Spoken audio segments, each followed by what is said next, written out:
Pastor Felipe Feitosa aceitou nosso desafio de falar sobre a morte e sobre temas que envolvem essa questão, alguns tabus e algumas situações bastante polêmicas e discutíveis, né? Depois de fazer com que a filha de Jairo levantasse, Jesus estabeleceu a chance de Lázaro voltar à vida depois de estar até em estado de putrefação. Deve ter sido realmente um motivo assim de colocar lá fariseus e outros tantos em dúvida com relação à divindade dele, né? Agora, isso pode dar algum tipo de ilação para que os nossos irmãos espíritas encontrem princípios bíblicos para proclamar com tanta firmeza que existe reencarnação, pastor? Dr. Cataldi, a gente respeita muito todas as religiões, em especial os nossos irmãos espíritas, mas toda a fé cristã ela deve ser fundamentada na Bíblia. E a Bíblia ela não apresenta nenhuma informação a respeito da reencarnação.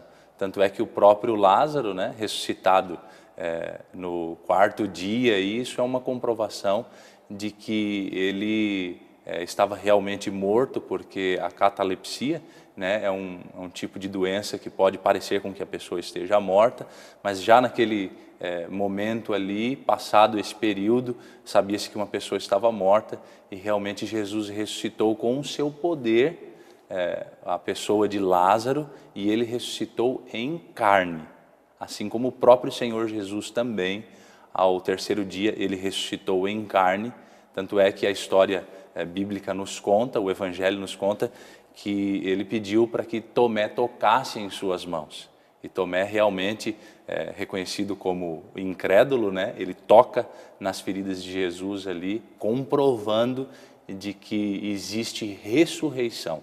Então a Bíblia é muito clara com o que acontece após a morte em Deus. E a esperança é exatamente essa, é a ressurreição. A Bíblia não fala de reencarnação. Existe inclusive a expressão, né, o teste de São Tomé, é aquele que só acredita vendo, precisa ver para crer. Mas nós estamos falando de um tema muito interessante também, que é a ressurreição. Qual é a recompensa para quem vai participar da primeira ressurreição, pastor? Sim, o livro de Apocalipse, o capítulo 20, né, ele fala desse momento aí, que é o momento que culmina com a volta do Senhor Jesus, né? 1 Tessalonicenses capítulo 4, a partir do versículo 13 também, nos diz que nós devemos consolar as pessoas com essa bendita esperança que é a mensagem da volta do Senhor Jesus. Então todo aquele que crê em Jesus, que entrega a sua vida para Ele, essa pessoa, ela pode ser ressuscitada pelo poder de Deus para viver a eternidade com Cristo. Então, essa é uma esperança que nós devemos realmente espalhar para as pessoas, porque esse assunto da morte, ele traz muita angústia. Existem pessoas que vivem sonhando em reencontrar o seu ente querido, existem pessoas aí que visitam o cemitério como se elas pudessem ali, né, estar falando com alguém, mas a Bíblia diz, no livro de Eclesiastes, no capítulo 9 ali, o versículo 5, o versículo 10, de que os mortos, eles não sabem de nada. É como se uma pessoa entrasse em coma. Tem pessoas que entram em coma, bate a cabeça, né, e fica ali alguns dias sem a sua consciência e depois volta como se ela estivesse vivendo naquele momento em que ela bateu a cabeça. Pode ter passado 5, 6 ou mais dias. E na volta do Senhor Jesus vai ser assim, uma pessoa que for ressuscitada, ela vai ser como um abrir e fechar de olhos, porque a Bíblia afirma que os mortos não sabem de nada, absolutamente nada. Eles dormem, essa expressão foi usada pelo Senhor Jesus, aguardando até aquele momento da primeira ressurreição, que é a bendita esperança de todo cristão. Falamos aí nessa história das pessoas que vão diuturnamente aos cemitérios rever seus mortos. Esse sentimento de saudade, ele tem algum sentido na Bíblia? Ele deve ser combatido? Ou não há problema a gente ter saudade de quem se foi? É natural o ser humano ter saudade, né? Porque ninguém foi criado para que se separasse e a morte ela foi uma consequência do pecado. Então, por não conhecer a palavra de Deus, e ela é a fonte, né, de toda a esperança, de toda a fé, inclusive, e ela não ilude, então ela traz paz ao coração.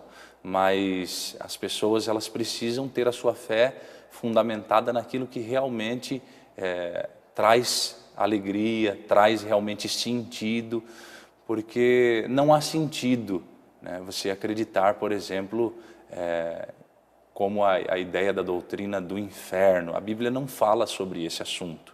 A Bíblia diz ali que o inferno, embora fale de um fogo que parece ser eterno, mas não é.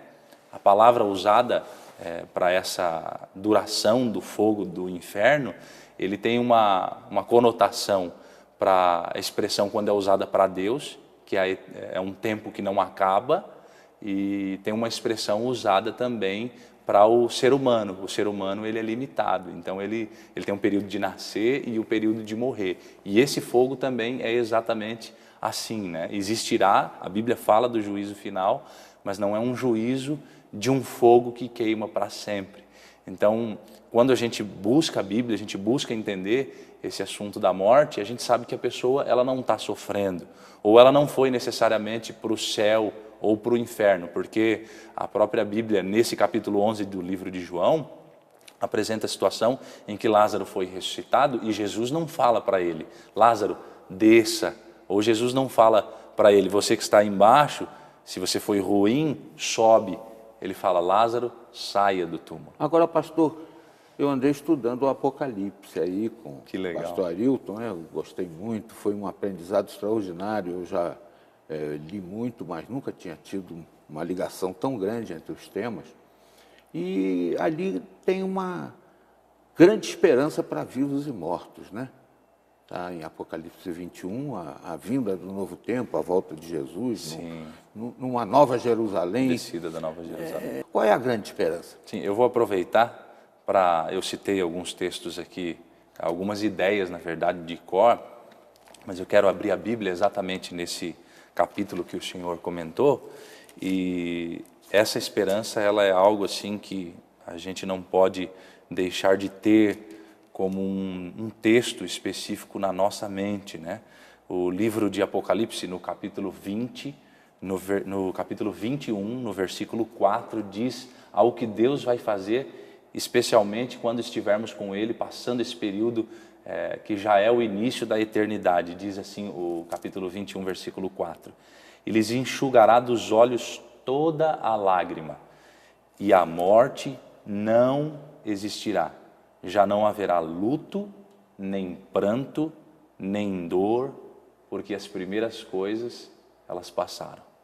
Então, esse é um texto que nós temos que guardar no nosso coração, porque o desejo de Deus é que todo ser humano seja eterno, e que todo ser humano ele tenha a sua esperança na ressurreição, porque a ressurreição é algo que todo cristão tem que crer, não necessariamente só na morte de Jesus, porque Jesus morre no nosso lugar. Mas Jesus, além de ter morrido, Jesus ressuscitou para que eu e você também tivéssemos a esperança de um dia ressuscitar. E por participarmos dessa esperança de Jesus, da ressurreição dele, nós vamos viver a eternidade com ele. E ele vai enxugar dos nossos olhos toda lágrima, não haverá mais morte, não haverá mais dor, não haverá mais pranto, porque todas as coisas serão passadas.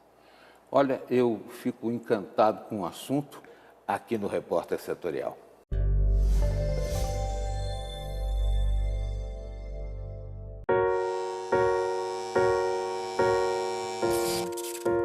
Apaga,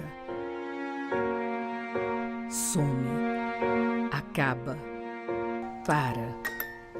Você nasce esperando o dia em que vai morrer. Todo mundo sabe, mas ninguém quer de fato ver. É dor, tristeza, choro e emoção. A vida fica sem sentido, sonhos jogados ao chão.